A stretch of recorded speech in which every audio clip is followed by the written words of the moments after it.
morning, dear students. I hope you all are very fun today.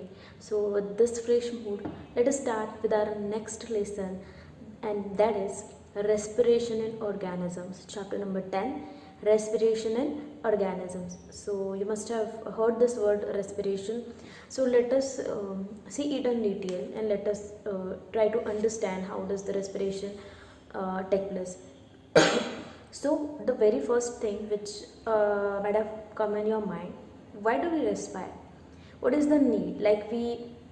Our body has so many organs, and each organ performs various functions, and we do perform various functions like respiration, like digestion, the reproduction. So there are so many things, of course, that are the characteristics of all the living organisms. So respiration is one of the very important characteristics of the living organisms, and see that is the respiration is a very important process. So the thing is, why do we respire? So everybody of you are very well aware that the organisms, all the living organisms, they are made up of small units, very small microscopic unit, that is called as the cell, right? So cell is the smallest structural and functional unit of an organism. That is what you have learned, the definition of a cell. So each cell, of course, it performs various activities, right? So each cell is responsible for our body to work, okay, in various ways. So each cell performs various activities. Now when the cell is performing these activities, of course the cell will need energy. You have learned, or you know, that to perform any kind of activity we need energy, right? So if the cells are performing various activities in our body, they also need energy for the work which they are doing. So like whenever you are sleeping, you are eating, you are reading something, or whatever you are doing, now you are listening to something, so this all need energy, right? And from where does this energy come? Yes, exactly, the energy comes from the food that we eat. Now what is the relation between the food that we eat and we get the energy? Like, there must be some mechanism in our body so that when we eat we get energy. How do we get energy from eating the chapatis and rice or whatever we are eating? So that is what that is the connecting link, the respiration, which gives energy from the food. So that is what we are going to learn. So food, it has a stored energy in it. Food has a stored energy in it, and that energy is then released when we do respire. So when we do the respiration, that time energy in the food that is released. So that is how it is released and what we need to see. And the main thing what we learned till now is that we get energy from the food, that is for sure. Now what happens when we breathe? If you know breathing, when we breathe in and breathe out. So when we breathe in, that time what do we take? We take air inside, right? We breathe, of course, with the help of the nostril, then we take the air inside. Now that air which we take inside, which we breathe in, that is called as the that air, that is it has oxygen present in it, right? So that is the oxygen. And when we breathe out, what do we breathe out? Of course we breathe out carbon dioxide. So that, you know, the very basic thing. So when we breathe in oxygen, that oxygen which goes into our body, it goes in all parts of our body, and it goes up to each and every cell, the microscopic unit cells which are present in our body. The oxygen is transported to each and every cell of our body, and there the of course the food which we eat, that is also being transferred into the cell, each cell, in the form of glucose.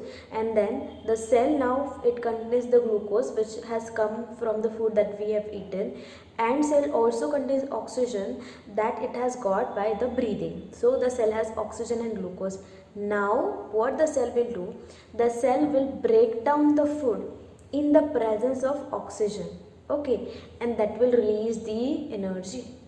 So the food is in the form of glucose, and it also has the oxygen which we have breathed in. Now that, with the help of that oxygen, the food that is in the form of glucose, that will be broken down and the energy will be released, that will be used by the every cell and of course by every organ and hence our body.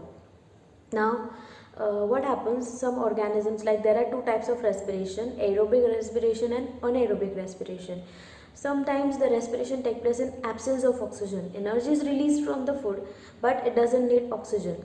So aerobic respiration, which needs the respiration in the presence of oxygen, and anaerobic respiration means the respiration in the absence of oxygen. Okay, so now let us see the examples. How does the respiration exactly take place? So the glucose which is present in the cell, as I told you, the glucose in the presence, you can see it in the diagram or in that reaction, glucose in the presence of oxygen, and of course glucose will break down, and what it will give, it will give new substances. So it will give carbon dioxide, water, and what the main thing it is giving, it is the energy. Yes, and this carbon dioxide which is produced, that is only what we breathe out, right? Then there are certain organisms, as we have seen about anaerobic respiration, there are certain organisms which do not need oxygen. Actually they don't get oxygen, like example yeast. So they survive in such condition where if there is no oxygen, then also they can survive. So how are they able to survive? Because they can respire in the absence of oxygen. So in those animals, glucose gets breakdown in absence of oxygen into alcohol. This time we get alcohol, carbon dioxide, and of course we get energy. So the example, as I told you, yeast, which are single celled organisms, they of course respire anaerobically. Okay, they do not need oxygen, and they yield alcohol, as they are giving alcohol, so they are used in the preparation or to make the wine and beer. Okay, now even our muscle cells, the cells which are present in our muscles, they also respire anaerobically. Yes, sometimes they respire anaerobically when there is temporary deficiency of the oxygen. Okay, what happens whenever we do heavy exercise, like we do running or cycling, or we walk continuously for like longer time, or we lift something. So in heavy exertion, what happens, we need more oxygen, like our muscles are working and they will need more oxygen, but our breathing is not that sufficient to provide the oxygen which is needed actually by the muscle cell. Hence the muscle has to do respiration in absence of oxygen. Okay, of course to fulfill the demand of energy which it needs. So how do we represent it as glucose, which is of course present in the muscle? This we are talking about the muscle. So the glucose which is present in muscle will be, it will respire, like it will break down in the absence of oxygen, and what it will give is the lactic acid and energy. This is in the muscle cell, human muscle cells. In the absence of oxygen, the glucose will give lactic acid and energy. So what happens actually, I'll tell you the mechanism. As I said, muscle cell will perform anaerobic respiration, that is in the absence of oxygen. So what we will say, there is just the partial oxidation, it is incomplete, or we can say it is incomplete respiration. Okay, because it is in the absence of oxygen. And what it is giving, it is giving us lactic acid. Just now we have seen the reaction. Okay, so it produces lactic acid, and what happens, this lactic acid is stored in our muscles, which is produced, it is stored in our muscle, and which causes cramps in our muscle. This lactic acid which is stored will lead us to feel the cramps in our muscles. So what do? We will take hot water bath, or we will do a massage, right? We'll give a massage to that muscle if we feel the cramp, right? Now what will happen, why do we give the hot water bath, or we give massage? Because by that, by doing massage or hot water bath, we actually increasing the circulation of blood, right? We, by this action, what happens, the circulation of blood becomes proper. Okay, and hence now the blood circulation is proper, the blood has oxygen, so the cell is getting oxygen, and again proper complete respiration will take place, that is the aerobic respiration will take place, which normally take place in our cell. So this is how is the mechanism in the muscle cell. Now let us see breathing. Breathing is the very important mechanism which is included in the respiration. Now what is breathing? We know. Breathing means what? Right? When we inhale oxygen and we exhale carbon dioxide. Okay, so that is breathing. It means we are taking the air which is rich in oxygen, and we are giving out the carbon dioxide with the help of our respiratory organ, that is called breathing. And we know the intake of air which is rich in oxygen, is inhalation, and giving out the carbon dioxide is called exhalation. This you know. Breathing in is inhalation and breathing out is called as the exhalation. And hence we know this is of course continuous process. When we are sleeping, then also we are breathing.